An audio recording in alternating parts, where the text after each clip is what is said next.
May bago na naman tayong Redmi phone na mura at maganda ang specs. Pero ito na kaya ang bagong budget gaming champ? What's up guys, Mon here. Welcome back to Hardware Voyage. This is the Redmi 9 Gaming Review. Alright guys, bago tayo mag-start, please do subscribe and hit that bell icon para updated kayo lagi sa mga bagong videos dito sa ating channel.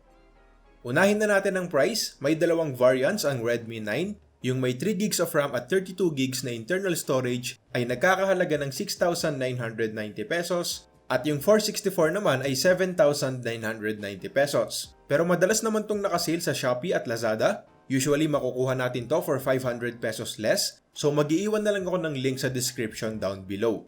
MediaTek Helio G80 ang gamit na chipset nitong Redmi 9. Nakita na natin ang performance nito sa Realme 6i, pero this time, 1080p na ang display natin. Yes, Full HD Plus ang resolution ng phone na to, IPS LCD at protected na rin ng Corning Gorilla Glass 3. 5,020 mAh ang battery, so ine-expect ko na matagal malobat ang phone na to. Nakasagad ang brightness and volume natin, lahat ng games ay irarun natin gamit ang Game Turbo.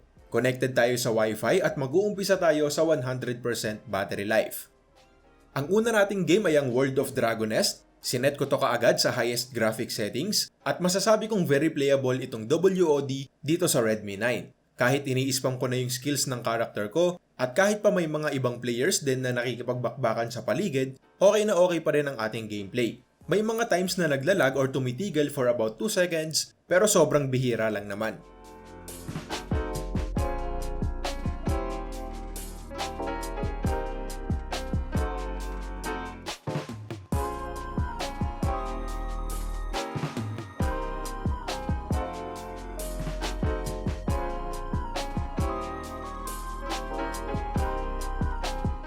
May good news para sa mga naka-MediaTek Helio G70, G80 at G85.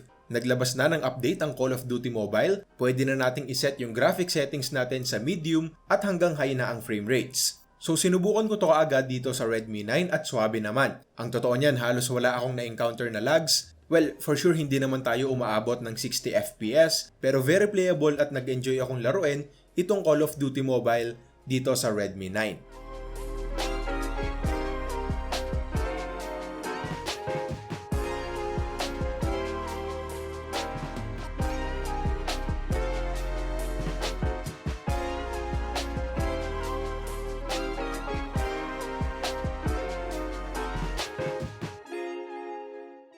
Next naman ay ang PUBG Mobile. Nakaset kaagad yung settings natin sa HD with high frame rates at very playable din. Smooth at hindi naman naglag or tumigil yung phone habang naglalaro ako. May mga napansin akong frame drops paminsan-minsan, pero kung gusto nyo talaga na mataas at stable ang frame rates dahil importante sa inyo ang manalo, pwede nating ibaba ang graphics sa balanced para ma-enable yung ultra frame rates. So overall, ang PUBG Mobile ay playable din dito sa Redmi 9.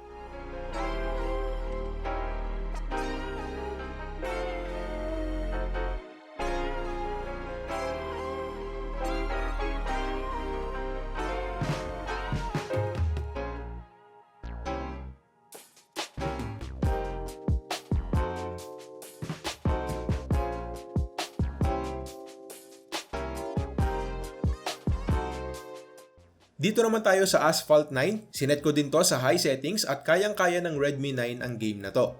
Swabe ang gameplay, wala akong napansing lags or frame drops, at kung meron man, hindi ko na to napansin, so ang Asphalt 9 ay very playable at high settings.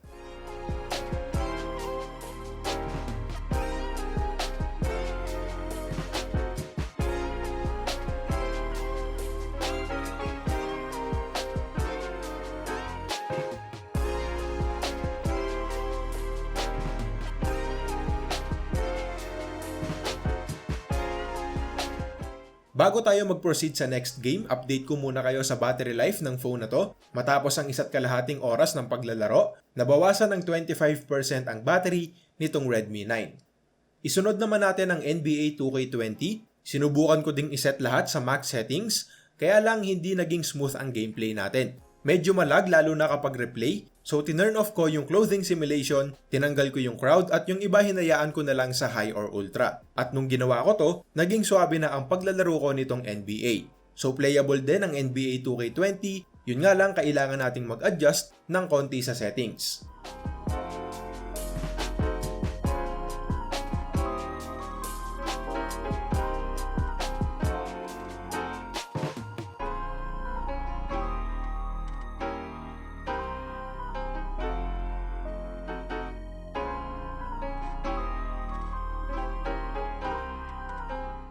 Isunod na natin ang game na inaabangan nyo, ang Mobile Legends. As expected, hindi natin to pwedeng iset sa ultra settings. Hanggang high settings lang tayo dito. Pero ang kinaganda naman, pwede nating i-enable ang HFR, kaya napaka-smooth ng gameplay natin dito. Walang lags or frame drops kahit nagka-clash. Halata naman sa score na halos lahat ng hooks ko tumatama kahit hindi ako magaling. So walang duda na maganda ang gaming experience na ibibigay sa atin ng Redmi 9 dito sa Mobile Legends.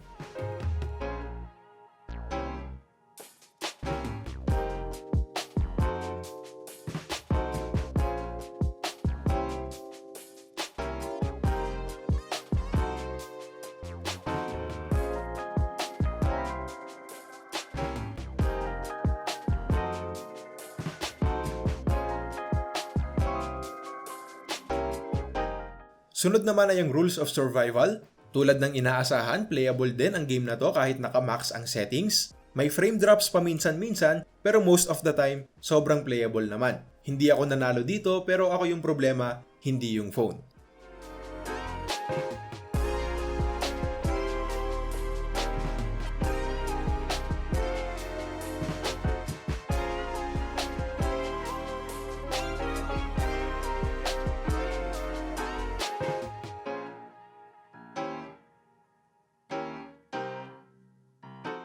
Ang huling game na lalaruin natin ay ang Black Desert Mobile. Napaka-demanding ng game na to at sinubukan ko ding iset sa ultra settings, yun nga lang kusang bumabalik sa high. Masasabi kong okay naman ang gaming experience na nakuha natin dito. Kung Black Desert Mobile is life ka, hindi ito yung phone na para sa'yo. Kakailanganin mo ng mas mahal at mas magandang phone para doon, pero kung casual gaming lang naman, sapat na itong Redmi 9. Nakatapos naman ako ng isang mission at hindi naman naglalag ng sobra-sobra. Medyo mababa lang talaga ang frame rates natin dito.